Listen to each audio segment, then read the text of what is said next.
ఆ రోజు నాటి ఏం జరిగిందో నువ్వు చెప్పావంటే మనం వాడిని పట్టుకోవచ్చు.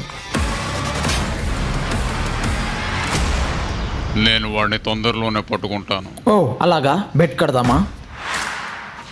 చీఫ్, ఇది చాలా పెద్ద కేసు. సైకో అక్కడికి ఎలా అటాక్ చేస్తారు బాస్? నేను ఖచ్చితంగా చెప్పగలను ఇది వాడు చేసిన పనే అని. వాళ్ళు ఒక గ్యాంగ్స్టర్ని పొడిచేశారు. ఎలా అయినా వాడిని పట్టుకొని తీరాలి. మీ బాస్ గారు తలదించాల్సిందే. నీకేం కావాలరా? నువ్వు పిచ్చిన ఇలా తాగించాలి, నీ గ్యాంగ్స్టర్ లైఫ్ నువ్వు వెళ్ళిపో. వాడిని పట్టుకోవడానికి కావలసిన మంది మార్పులు నా దగ్గర ఉంది. ఇది ముగింపులో ఉంది. నువ్వు వాడిని పట్టుకుంటే అరెస్ట్ చేయి, నేను పట్టుకుంటే చంపేస్తా. డీలోకే ఒక గ్యాంగ్స్టర్ ఒక పోలీసుడి కలిస్తే లెక్క వేరేలా ఉంటుంది. బండాబు, అయితే మనం వాడి ఆట కట్టేద్దాం. హంతకుణ్ణి పట్టుకోవడం అంతిమంగా మనపైనే ఉంది. వాడు 3 జీవితాలతో ఆడుకున్నాడు రా.